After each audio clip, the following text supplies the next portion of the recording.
To unpack the real issues affecting the Tasman nations, this is Trad Tasman Talk, jointly produced by the Unshackled.net and rightminds.nz. Now here's Tim Wilms in Australia and Dieuwe in New Zealand.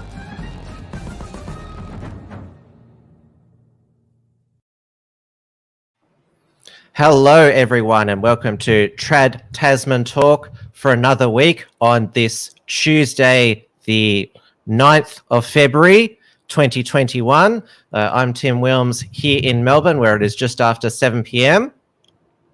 Hello everyone, it's Dieuwe here from Auckland, just after 9 p.m. here, and we're streaming live on the Right Minds NZ YouTube channel as well. And we are also in Entropy. The link is in the chat below. Yes, hello to everyone into both the Unshackled and Right Minds YouTube chats. I can see both of the chats and the comments come up on my screen. And yes, I'm putting the Entropy link throughout the show where you can ask any of us a question and also send through a super chat. Where we have our Q&A segment at the end of the show to support this production and also the Unshackled and Right Minds in general. And it's our second Tuesday back to the traditional Tuesday time slot for 2021. We've had 3 shows for 2021. This is the third one, but this is the second on our back to Tuesday schedule. So our audience we had some good responses last week. People saying they actually prefer the Tuesday, which is nice. It works very well for me, and Tim's making it work. I think it'll go. If you want regular updates as well from me, the best place to actually go is Telegram. My link is t.me/Dieuwe Boer, and we've got quite a few people in the chat there and following along, and that's pretty much the easiest place for me to post updates and links. And I'm working on tying that through to the website as well. So as I've announced before, I'm working on a bit of a rebuild and relaunch of the website and with some new technology. So we'll see how that comes along this month. And there will be a newsletter update for people as well. You can sign up on the website. You said new technology there. I've just noticed in your backdrop, you've probably got one of the oldest phones, or should I say one of the first ever phones ever invented in your backdrop tonight. I take that around with me. I've ditched the smartphone and the tracking devices. I'm done with big tech and the government. So I've just gone back to the really old school technology for my telephonic purposes. How does it fit in your pocket then? You need a very big pocket.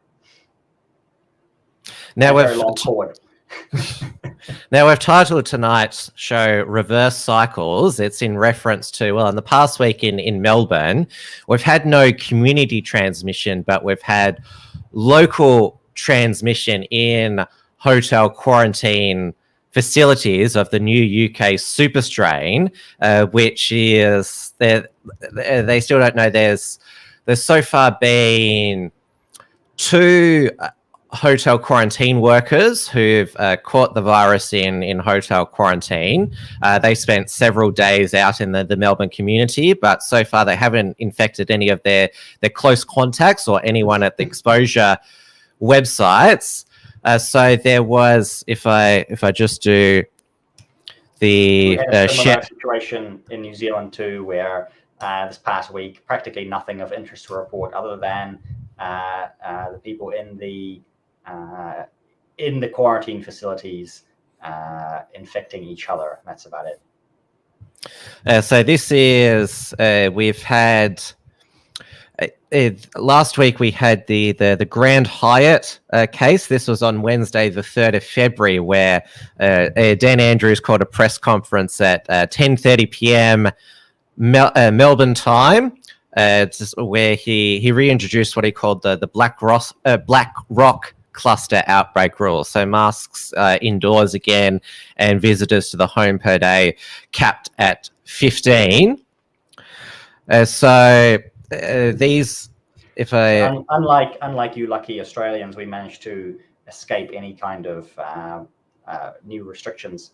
Oh, well, these are like the most minor changes. They're still annoying that even just to pay for petrol when you go into a service station, you have to put on a mask, but then can take it off as soon as, even if it's just you and the cashier paying for petrol. And at hospitality, wear it in so you can take it off when you're seated at your table. Yeah, certainly. I'm just playing with the gain on my microphone a little bit. Apparently one of the kids messed with it, so do let me know if my sound goes up too high.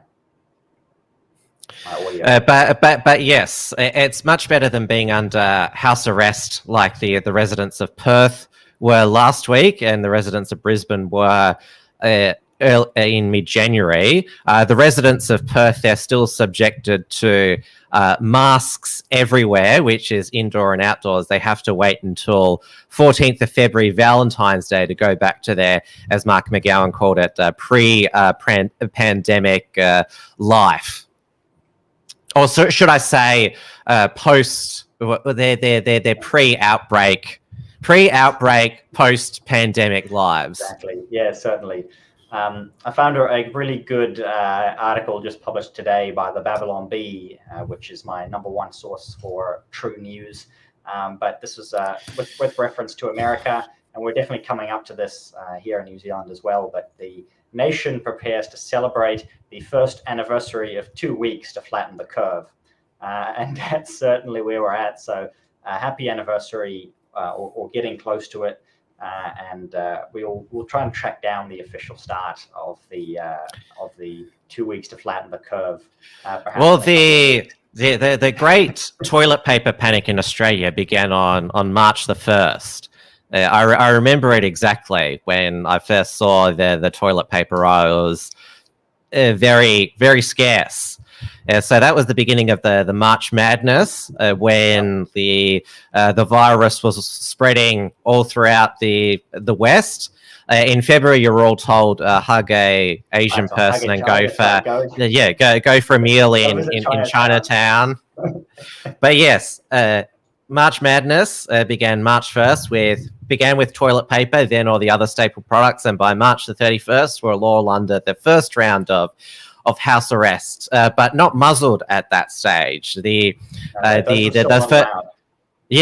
first wave was without the masks. They were able to crush the first wave, at least in Australia and New Zealand, without masks. But all of a sudden, for the second and third waves and all the other outbreaks, we need masks. Mm-hmm. Obviously, here in New Zealand, being a little bit low on Wuhan flu panic, we have transitioned into climate change again. So a climate change report was just issued this past week, and the big drama that blew up around it was that the plan is for the government to ban gas. So they're going to ban LPG gas, and this led to a massive panic of people wondering if this was the end of the Kiwi barbecue. No more gas, you know, essentially saying by 2025 you won't be able to get gas connections anymore.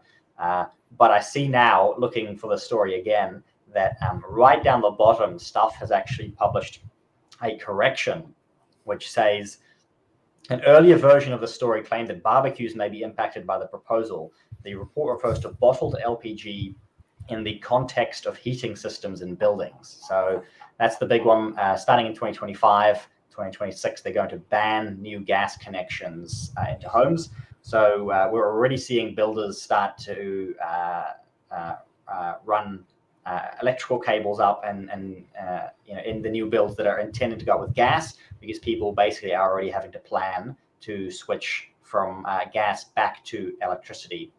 So the electricity requirements in New Zealand are going to go through the roof in the near future, because part of this obviously is also going to be banning vehicles that run on petrol and diesel. So this is sort of the you know, the next phase in the climate change scam is to remove access to LPG in New Zealand. And climate change is back on the Australian political agenda with Scott Morrison. He's announced net zero carbon emissions by 2050. There's already looks like there's going to be a carve out for agriculture.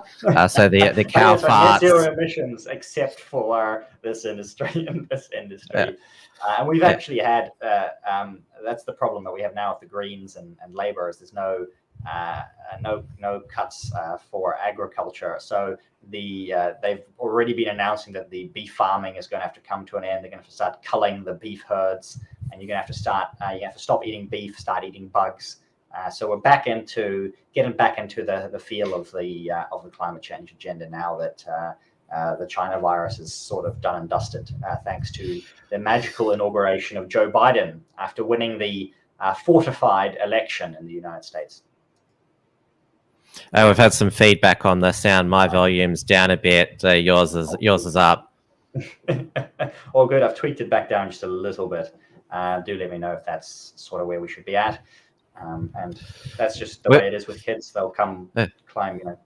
You can't hide the audio equipment from the kids, even if it's at the back of the table. They'll find a way to get to it.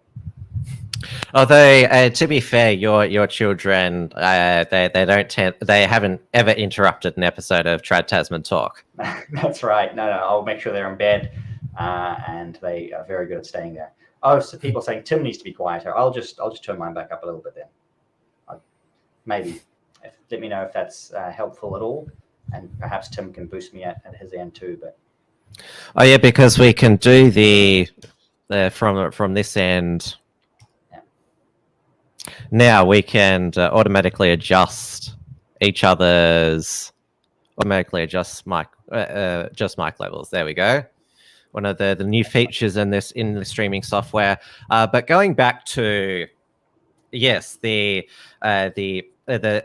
obviously the links between the catastrophic events, the pandemic and the climate apocalypse. Now that by saying listen to the science, they've been able to sell coronavirus lockdowns to the people of the West, there's been a few articles that have popped up.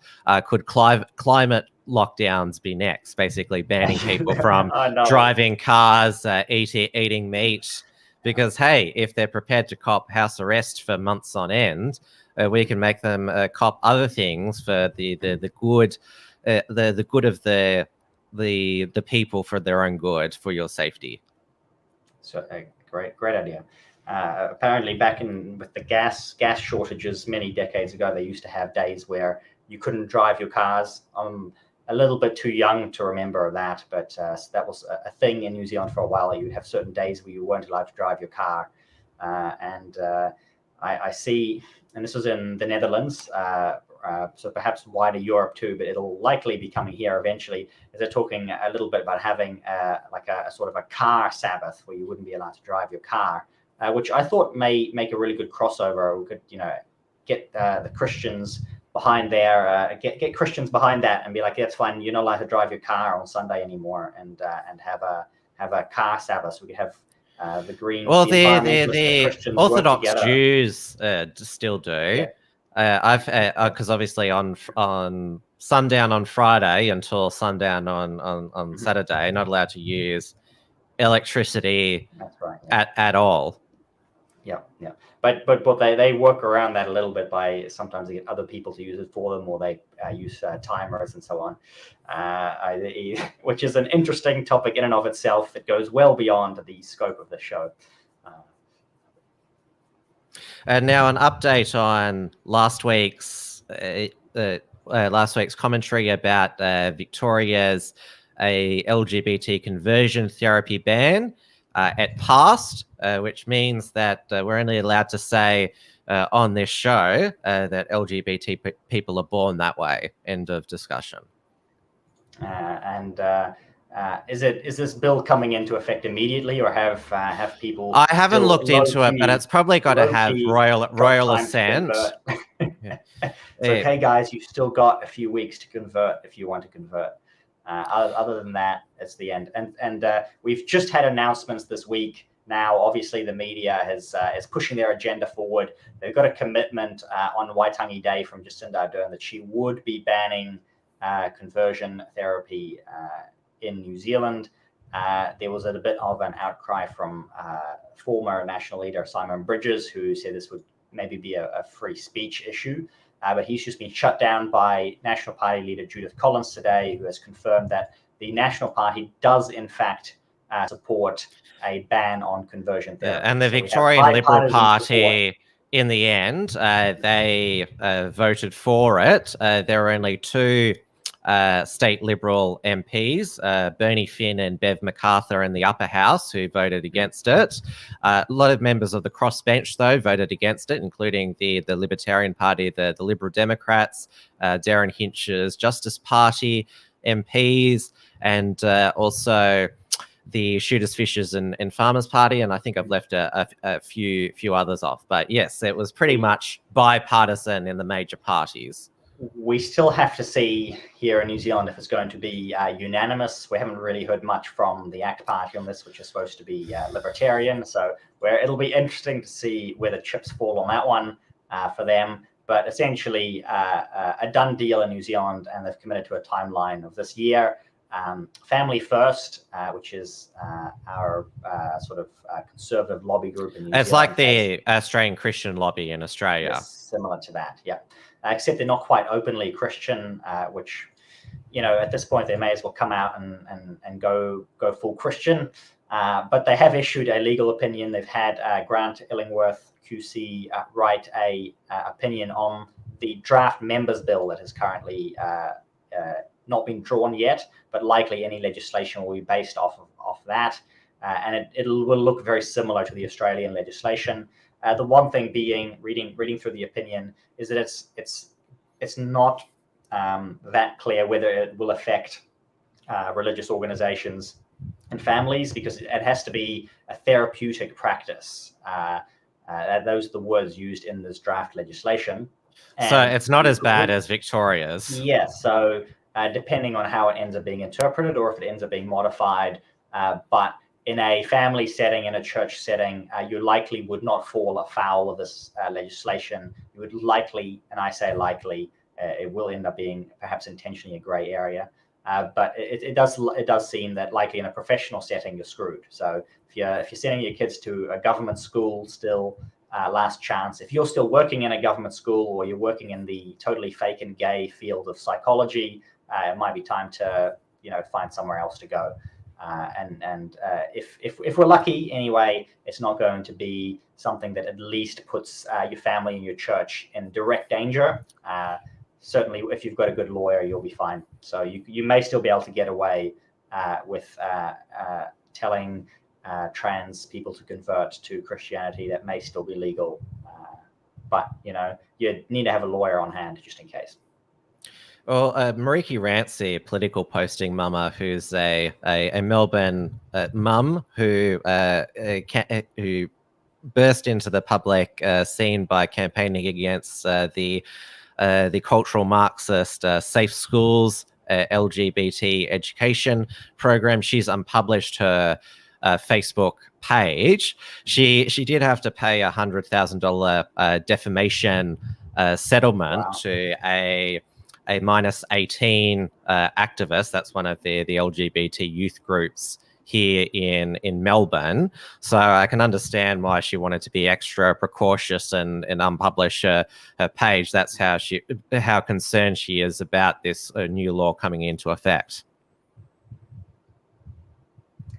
We have had a little bit of a continuation of cancel culture here in New Zealand. Last week we talked about John Banks being cancelled from radio. Now MediaWorks has taken the main host who John Banks was filling in for, Sean Plunkett, has been taken off the air.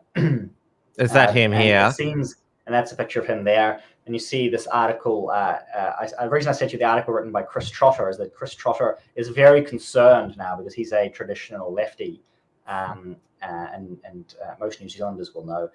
He's very concerned that this will lead to a complete lack of political diversity, where anyone who is... Oh, what did he of say? any right- What did Sean Plunkett say first? The thing is, I'm not actually sure that he specifically, if there was anything specific they pulled him up for. This was a corporation's boycotting media work, so advertiser boycott. And isn't Media Works like already? It's already a very woke media corporation. It's already woke, yeah. But they pulled him because of Leighton Smith's retirement, who's an Australian who moved to New Zealand. A very famous radio broadcaster, probably number two to Mike Hosking, who will be next, people are already saying, which I sure hope so, because what Trotter is worried about is that if everyone who's slightly right-wing, anyone who objects to the progressive orthodoxy is cancelled, then they might start their own company. They may start their version of Fox News for New Zealand. That's what he's worried about. So the left are starting to get worried that somebody will start a New Zealand equivalent of something like Fox News, which is obviously the big bogeyman for them. So I'm actually hoping cancel culture continues and ramps up, because it means that we may actually get a proper independent right-wing company that can't be cancelled by advertisers like this. Because all these companies, this is, the entire progressive cause is sponsored by billion-dollar corporations, right? It's the ultimate corporate ideology where all of it is backed by money from big corporations. Well, they're the ones who pay the big advertising sponsorship dollars. Now, obviously, in Australia, we have our own version of Fox News, Sky After Dark, the centre right opinion programming. Though you're mentioning that if too many right-wing people are cancelled, like this, Chris Trotter seems to agree, it gives birth to a new right-wing monolith. And we saw with the over in the US with the slight watering down of Fox News, the rise of Newsmax and One American News, and Fox News, they've actually gone back to, well, their conservative bent, because they were losing so many viewers to Newsmax and One American News. But over in the UK, where their Sky News is, well, it's owned by NBC now, it's just as pro-lockdown, pro-big government as the BBC. There's two right-wing news channels in the works. There's GB News, which will be headed by Andrew Neil, himself a BBC host and chairman of The Spectator magazine, and also News UK, which is, as the name suggests, launched by News Corporation UK. And there's mass triggering that they're getting not one but two far-right channels. Yeah, and so the best we can hope for is that I think probably the final straw might be if they could get Mike Hosking. That might do it for us in New Zealand. So I'm hoping Mike Hosking really gets cancelled, which I might get in trouble for saying, but I think it would be the best thing that could happen. And I see Origin has linked to the actual article of Sean Plunkett's comments, which were made back during the first lockdown, where he apparently said things that were, and I quote, for apparent ridicule of Maori rights. So he had been fined $3,000 for that, and then who fined him?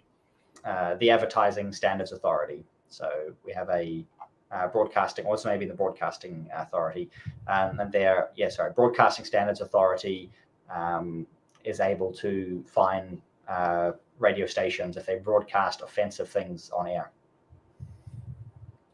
I still see people complaining I'm not loud enough, but I'll try and turn this up a little bit more. I can hear you fine. It's I've got a good microphone. That's why I'm so loud. What Tim's trying to say is that I need to spend more money on a better microphone. All right. Now, in the past week, there's been a concerted effort by the mainstream media and also Labor politicians to actually cancel an MP. Craig Kelly, who's a federal Liberal backbencher, member for Hughes, he's been posting on Facebook for many months now about the drugs hydroxychloroquine and Invermac to treat coronavirus patience. And of course, as they do with anyone who goes against the narrative, he's been accused of spreading misinformation, conspiracy theories, that he's an anti-vaxxer, and in the past week he just got the ultimate label of far-right extremist by Labor's Shadow Home Affairs spokeswoman Christina Keneally. She's called me an alt-right extremist. It's a very low bar. She's the one who's been pushing this extremism inquiry that submissions close in a couple of days for. But there was Tanya Plibersek, who's the former federal Labor deputy leader. Both Tanya Plibersek and Christina Keneally, I should point out, have Karen hairstyles. And so, confronted Craig Kelly over his misinformation, saying, "Oh, my mum lives in your electorate. She's exposed to your misinformation." And despite the fact that, well, given Craig Kelly is spreading misinformation about COVID, she actually put her arm on Craig Kelly's shoulder, touched him. Like, shouldn't he be like radioactive with COVID if he's spreading all this misinformation, violating his social distancing? And so Scott Morrison gave him said he didn't agree with the member for Hughes' comments in Question Time, and the media reported that he was brought into the Prime Minister's office for a dressing down and was gagged from posting about hydroxychloroquine and Invamec on social media. Well, beginning at the start of this week, Craig Kelly is back posting on Facebook, and so the spin is that Scott Morrison has zero authority, which they're basically implying that Scott Morrison should be a dictator and gag all his backbenchers who don't toe the government line, which is not how a party room and a backbench works. But it was so funny on the ABC's Insiders program on Sunday. They have a regular segment about the coronavirus curve with Casey Briggs, who's not actually a epidemiologist, but is more a statistician. Actually brought out the Facebook analytics of Craig Kelly to show the reach he got with his posts, which is more than the Prime Minister and the federal government's own health page as well. So they got the Craig Kelly Facebook analytics curve. Sorry. I'm just switching my microphone over. Does this actually sound better? I don't know. The audience will be the judge of it. I can hear you fine. All right, that's fine. I just noticed since Amy had messaged me that one of the kids pulled out an audio cable that I thought, hey, I'd better check my audio settings. And indeed, the microphone had switched to a different microphone. So tampering with this microphone here wasn't doing anything. And there we go. Everyone's suddenly happy. Much better. Cool. That's fine. You can blame the middle child for that one.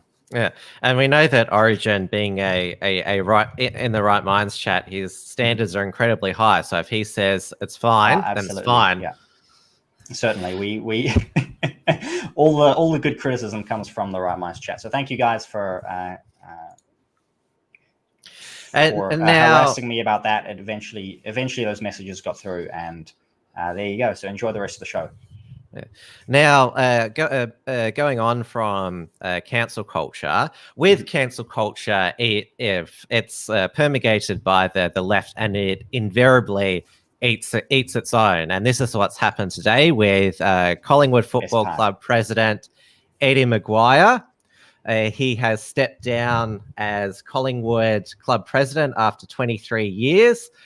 This was after intense pressure over the past week about what he said about his comments immediately after it wasn't really a release, it was a leak to the media of the Do It Better report into a racist culture at the Collingwood Football Club that went back to the 1970s. And Maguire commissioned this commissioned this report after a number of allegations by former a Collingwood player, Harriet Lumumba. He didn't go by that name when he was at Collingwood. He went by the name Harry O'Brien, but he decided that in the end, because he's the ultimate social justice warrior, that he didn't want to be known by his he wanted to be known by his traditional name. Because he changed his name to Harry O'Brien because it was easier in school. So, by calling him Harry O'Brien, is that a form of dead naming? Like, because if you mention a trans person's birth name, you're called dead naming them. Since he's changed his name to Harriet Lumumba, obviously I'm calling him Harry O'Brien in the past tense. So is this dead naming? Like, yeah, it actually is something that I noticed that they have been doing with the trans people, is that they do rewrite history. I believe they've actually what was one of these actresses recently. They've gone back. Elliot Page, actor right. Elliot Page, actress. I can't even Ellen. That's right, Ellen Page. They went and renamed her name, her credits on past movies and things like that. So certainly they would have gone back in his case and unwritten his dead name. And certainly you've probably got about 5 minutes left before the FBI. Oh, sorry, you have the Australian version of the FBI come and knock down your door. Oh, that's there. But is that somebody make a complaint to the Australian Human Rights Commission? Do they have their own SWAT team now? Well, it's more just you'll get you'll get a notice that you've offended somebody, and that there's going to a mediation hearing. I'm not sure if that's the exact process, but yeah, it's not at SWAT team levels yet. One of the questions I got to. Sorry, one of the links that I was sent in my Telegram chat of being asked to cover this story was a New Zealand man putting up a sign saying "All Lives Matter" on his outside of his house, and apparently one woman saw it and complained to the media. Oh yes, here it is. Here, ALM, racist equal rights for Kiwi whites. A racist and intimidating sign. With a trigger warning on top of the story saying that the story contains an offensive image. So there you go. If you scroll further down, I think you'll see the offensive image. It says George Floyd lives in us. And then there's another one further down that says Black Lives Matter. So I apologize for doing this to people in the chat. I should have given you a bigger warning before we put the stuff on. But going back to Eddie Maguire, now this is going back, I think, nearly a decade now. But there was the Adam Goodes saga when he was called an ape by a 14-year-old girl in the crowd at the MCG, and Adam Goodes called her the face of racism. Then Eddie Maguire apologised on behalf of the Collingwood Football Club. Then a few days later on his Triple M radio show, he suggested that Adam Goodes could promote the new King Kong movie, or was musical or whatever. So he'd been on a racial tightrope, and when this report was leaked, the comments that got him into trouble, he said, "This is a proud day for the Collingwood Football Club because we're confronting this issue." And now Labor, Eddie is a Labor man. His brother Frank Maguire is the state Labor member for Broadmeadows, and there was a lot of speculation because he announced that he was stepping down at the end of 2021, that he was going to run for a Labor seat at either the federal or state elections coming up. And Dan Andrews defended Eddie, saying that yes, Eddie should stay and fix the culture. That's what good leaders do when they commission report. Basically, echoing himself, how he commissioned the hotel quarantine inquiry, and now I've implemented. He calls that the world's best hotel quarantine system. Though we are having trouble with this ventilation, air conditioning thing, spreading it in the Holiday Inn. But it seems maybe Dan Andrews gave Eddie the kiss of death by basically endorsing him. Yeah.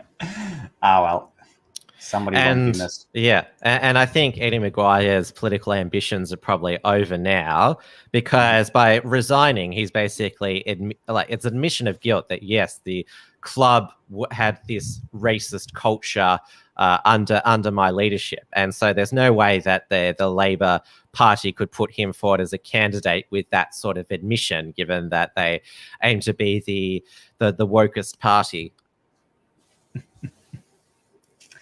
I see the New Zealand chat has actually moved on to talking about house prices in Auckland, which is exactly my next topic, or slightly related to it, but a good warm-up, because I mentioned in the last show that house prices on average in New Zealand were up by about $550 a week, but they mapped up house prices to the regions that had been building the most houses, and they found that the regions that hadn't been building the most houses, such as the Hamilton area, had the slowest increase. But they increased their housing stock by about 14% over the past decade, but house prices still went up by about 14%.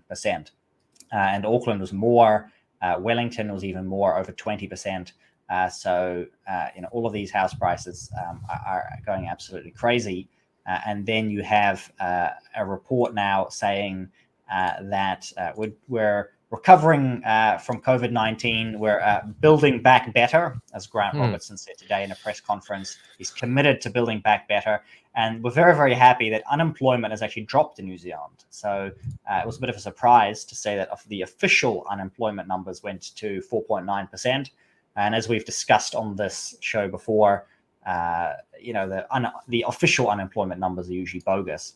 But what they kept hidden for the first day or so was that the unemployment rate was actually higher for young people. And even the media buried that too, because they said, the headlines are unemployment is higher for women, for Maori, and so on. So implying that there's a discriminatory element. Exactly. To the unemployment. So there are more women out of work over the past year than men. So women are suffering more. But one of the things that we've noticed now with the Build Back Better, suddenly doesn't seem to be favoring women so well.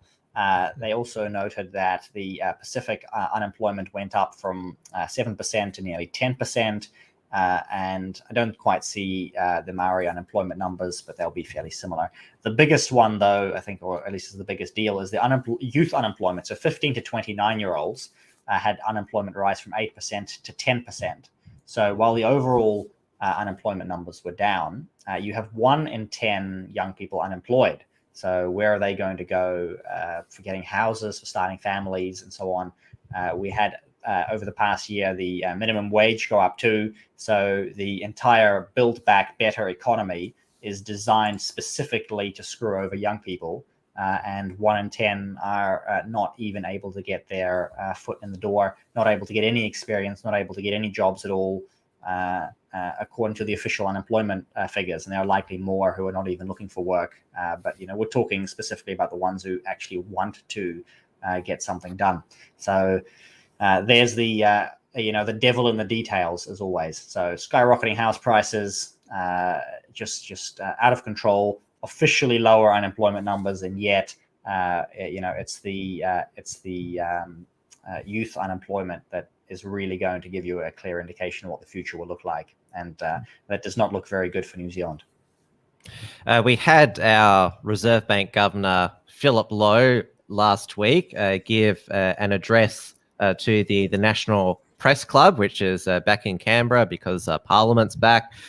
Basically, they're talking about Australia's post-COVID economic recovery, because we're not in recession anymore yet. So he says that household spending holds the key to post-COVID economic recovery. And yes, our housing market as well in Australia hasn't taken a dive. In fact, well, we've had a slight exodus from Melbourne and Victoria. Everyone's going up to Queensland, so their house prices are skyrocketing. And I think the reason why we're not seeing any change in the housing, well, any crash in the housing market, I should say, is because what have our reserve banks been doing in Australia and New Zealand?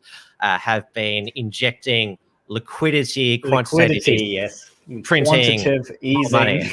And we are thankful in Australia we have one MP who is calling out this cheap money and cheap debt, which is Tim Wilson, Liberal backbencher. He's the only one who has talked about the Reserve Bank role in obviously inflating the economy. And as Austrian economics adherents, we know that this misallocates capital, kicks the can down the road. And we also have to remember that both of our governments are in debt. We have our job keeper scheme set to end in March. So that basically means that that's the end of sort of the, well, we hope that the end of JobKeeper is going to signify the end of any sort of lockdowns and business closures, even for a few days. I think that's the Morrison government's intention there, to stop the money flowing to the states because they don't have to pay for the lockdowns. But that is also going to be a reckoning as well.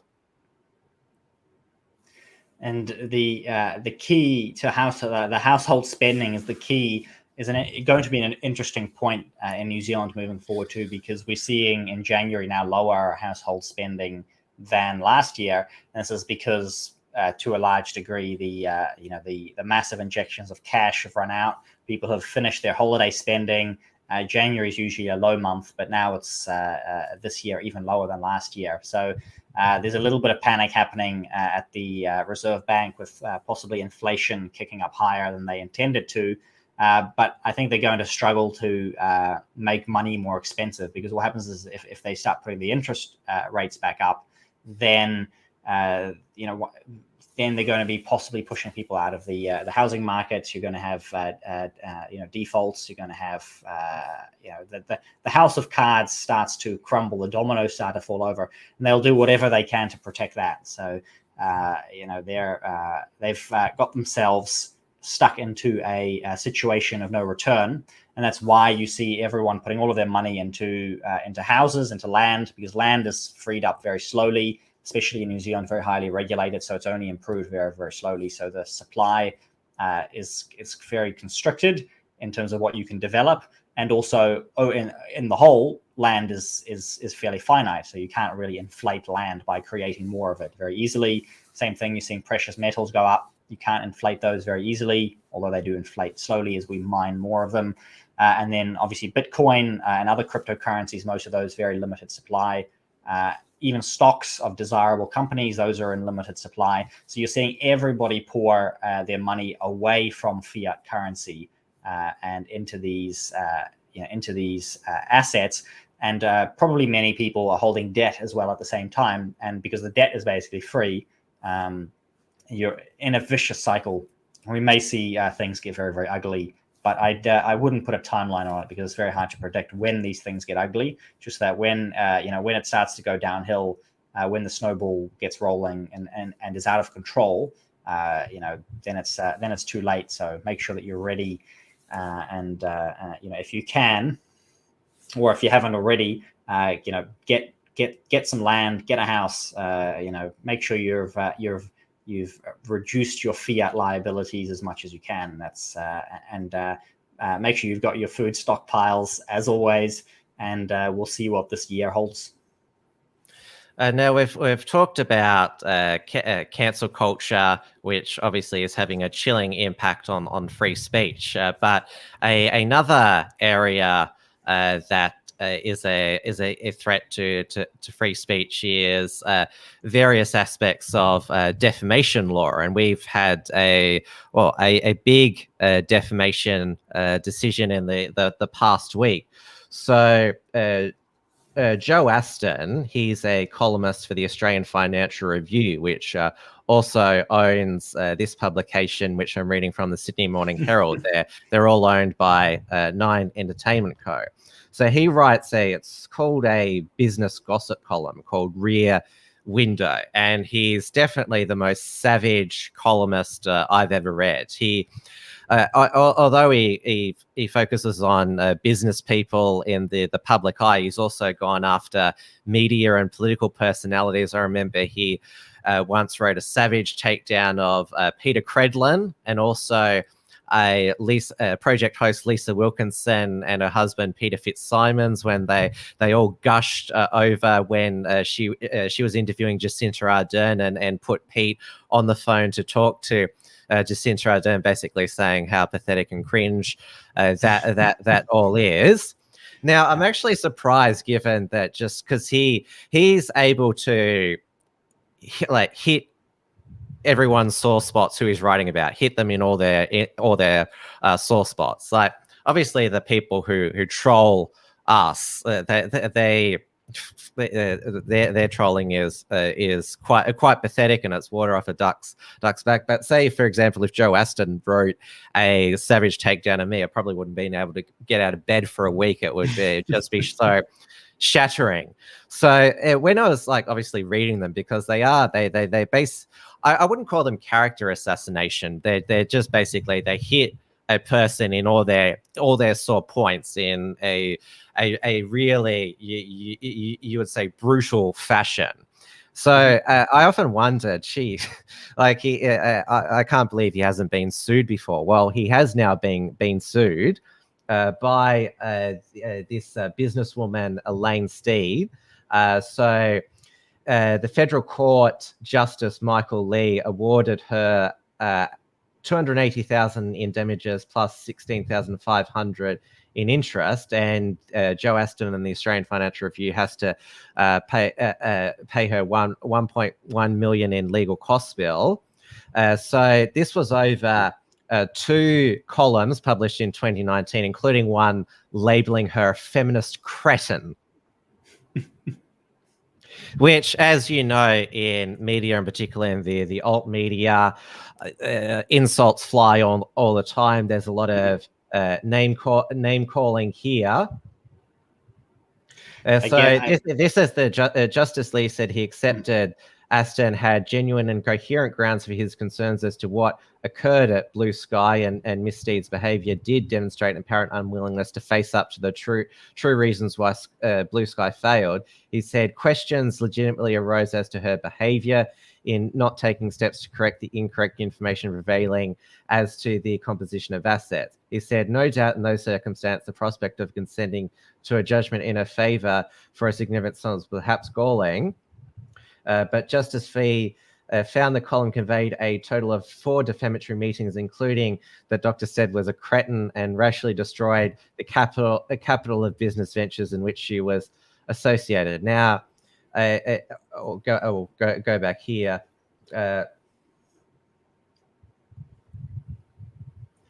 Yeah, so the justice also said the problem always came back to the colourful but less than adrift way the articles were originally put together. Now, cretin means stupid person. Now, obviously, if she's a businesswoman at the height level, she's not. She's not a stupid person, but it's hyperbole. It's colourful language, and this is what Joe Aston is. Obviously, it's a good reminder. It's a good reminder for people to be very, very careful with what they say about other people. And I don't know if it's like New Zealand, where perhaps if you're truly writing opinion, that you would be able to get away with it easier. I suspect his were, unless the law is very different in Australia, that his were, put forward as factual accounts, very wide audience, and that's going to make is what they would call a target-rich environment. And I've just been through what the federal court justice said. There was nothing wrong with what he factually said about her, but it was just the name calling and the conclusions that he came to. And the chat is already saying that this is a great precedent. Think of all of the cases that Trump could bring against Aussie media, and certainly this could be a wonderful case for others to use, since it looks to be rather straight. At least what you would say in terms of insulting language, quite a low bar. Yes, as I said, in the alt media sphere where we at, insults fly all the time, and obviously a lot of it is exaggeration, hyperbole, and you would say downright childish name calling. So if that's the standard, calling someone a feminist cretin, that's a $280,000 defamation payout. Yeah. Mm-hmm. We have had a few, I would say, interesting, you would say, legal stoushes relating to defamation this year already. So Peter Credlin had to apologise on air to Kevin Rudd for claiming that his Murdoch Royal Commission petition was a data harvesting exercise. Because it was a parliamentary petition, which Kevin Rudd has no access to the actual email. So she apologised on a Monday program on February 1. And we also had Alan Jones. He settled a defamation lawsuit with SBS because when he retired from radio, the host of the feed, Alex Lee, said he made a career out of bullying people, gleefully used racial slurs and spread lies and fake news. But it was interesting that this defamation settlement, that neither the network or Alex Lee were not required to provide an apology or financial compensation to Mr. Jones. So basically that segment that Alex Lee did, basically listing all of his career controversies, that video has just been nuked. Can't find it anywhere now. Interesting. Yeah, so I thought that would be just an interesting side topic that would be worth discussing. Now, as you can see with the Joe Aston defamation or payment order, is that obviously the legal bills, $1.1 million, is way higher than the actual. Exactly. Which is why a lot of people refer to defamation law as that, or defamation law, it's used by rich people to sue other rich people, and the only real winners in the end is the lawyers. Exactly, and that's often the case, especially if people are not careful. I saw even in the that article they were charging interest as well for courts charging interest for the time on the payment there, which is something I hadn't seen before either. So definitely. Yeah. And by the way, if there's anybody who's got any last minute questions, do get them in now. We'll be wrapping the show up in about 5 minutes. So last call for I'll put super chats or other comments and questions, and we have mostly worked our way through the contents of tonight's show, which has been good. Sometimes we struggle to get through everything. Yeah, and so far while we've been on the air, there's been no alert of another hotel quarantine worker testing positive. So we got that alert about two more people associated with the Holiday Inn, which is an airport hotel just outside of Melbourne Airport, which is being used as a COVID hotel. We had a press conference from Dan this morning at one of the local train station rebuilds as part of the level crossing one. So when he does a press conference at say a train station with his hard hat on, then you know that sort of there's nothing to be too concerned about. There was another press conference this afternoon, but Dan wasn't there. It was the Health Minister, Martin Foley, who's more like Martin Fumble. He's this old-looking dude who has to read off notes the entire time. And the Chief Health Officer, Brett Sutton, who wasn't at the press conference on Monday because he had a cold and got a COVID test, which was negative. He said about these latest super strain, because there's a super strain infections in hotel quarantine, because there's constant talk about opening up remote hotel quarantine camps, so they're away from the cities. And having the hotel quarantine workers as like fly in, fly out workers, where they spend all their time on site, and then once they're cleared, they go off site, like mining workers. And also talk about extending the hotel quarantine period, because the theory is these super strains have longer incubation periods. So, and Brett Sutton also said, concluding his afternoon press conference, bring on the vaccines. Yeah. What an interesting thing that was pointed out was the press conferences that have been held in New Zealand these past few weeks.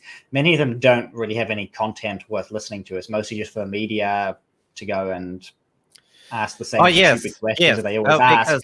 And the information conveyed could easily be released in a press conference, but they hold these press conferences essentially as a show of force. And that's really what it is, right? It becomes a show of force for the Ministry of Health to let people know that they are in control, and they are putting out the information.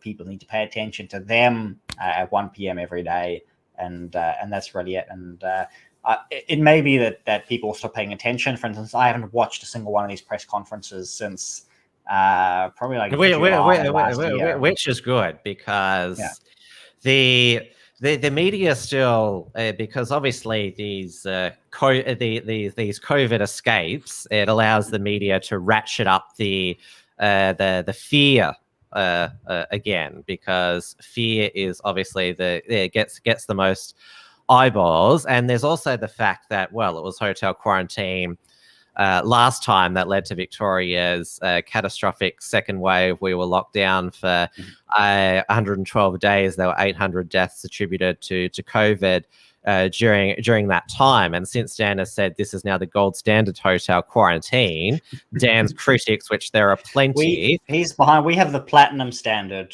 hotel quarantine here in New Zealand, so he's far behind where we are. So this is why there is also so much scrutiny on this. Well, hey, because basically this is the Dan's critics know that if there's a greater spread into the community, a third wave, then Dan's basically a goner, since he basically said that now we have the best system in the world after having the worst in Australia. So there's a whole lot of media frenzy about this. And I saw on 7 News yesterday, because the hotel quarantine worker had, during their 2 days off, had been to a couple of Dan Murphy's, had been to a cake store and an Off Your Tree, which is a sort of a bong paraphernalia store, which also does tattoos. They had one of their reporters at the Holiday Inn, and then they had reporters at all the other exposure sites. But just to make sure they could spread it a little bit further, right? But this afternoon's press conference with Martin Foley and Brett Sutton was actually overshadowed because Eddie Maguire was giving his resignation speech, and that led to 6 o'clock news this night. So Eddie has actually overshadowed any potential corona fear panic in the 6 p.m. news tonight. Though, given that, well, the first infected hotel quarantine worker had spent time in the community was announced last Wednesday night, we don't panic buy anymore in Melbourne. So we've still got lots of stocks of and that is good paper. To see. Same thing here in New Zealand is the panic buying has largely disappeared, which means that people aren't running around like headless chickens anymore, even when the scares are pushed out. People are just staying relaxed. It was extremely busy out this past long weekend here in New Zealand. I went and climbed a mountain, Mount Taranaki, formerly known as Mount Egmont, or at least the mountain is still in Egmont National Park. So, but it was extremely busy up and down the mountain. It's 2,500 meter mountain, incredibly difficult climb, but it was amazing views from the top. We could see all the way across to the central North Island, Mount Ruapehu, Narahoe, Tongariro. You could see across to the South Island. You could see up and down the coast. It was a beautiful day, and it was just, the mountain was packed full of people going out enjoying their day or enjoying their long weekends. Yeah, I had a really good time this past long weekend. I hope a lot of people did as well if you're listening from New Zealand. And yeah, it's just good to see people out there enjoying the outdoors together, enjoying God's beautiful creation, enjoying the wonderful nature that we have here in New Zealand, and their families. Because outside, as our health experts have finally realized, outside is safer from respiratory viruses, much safer. Oh wow! It took us a whole year to figure that one out, right? Yeah, and isn't it interesting the fact that when these hotel quarantine workers are out and about, like in the community, when outdoors a lot of the time, they're not infecting people, but when everyone's sandwiched in the one hotel quarantine facility, it's spreading. Yeah. Which basically shows maybe house arrest is not the best way to sandwiching large families together. No, certainly not. And I believe the data shows from all of the countries that we have is that it doesn't seem to make a big difference what these people have done. So, all right, we will need to wrap up the show. You're right about now. We've just clocked over 1 hour. So Thank you everyone for watching in the chats, and thanks for the feedback, and also not just about the new time slot, but also in general about the tech issues as well. That's right. We did have a few good tech issues this show. It wasn't me. That's right. I'll take the blame this time. And yes, thank you all for watching the show. You can find more of me on rightminds.nz. As I plugged at the beginning of the show, my Telegram channel, t.me/Dieuwe Boer, gab.com/Dieuwe, or go to rightminds.nz/newsletter. Those are probably the three best places to keep in touch outside of this Tuesday 9 p.m. show. And we will see you all next time. Yep. And I'll be back tomorrow night for another Wilms episode, 8:30 p.m.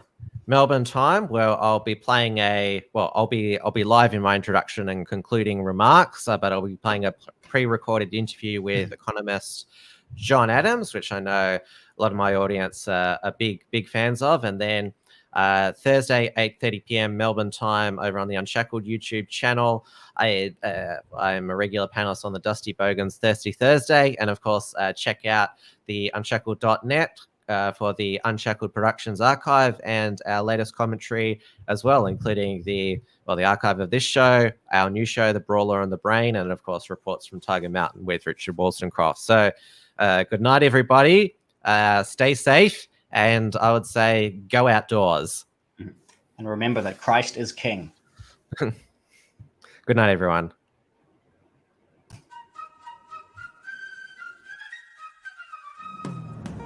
Thanks for tuning in to this week's edition of Trad Tasman Talk. To keep up with the latest real news and analysis from the Tasman nations, visit the unshackled.net and rightminds.nz.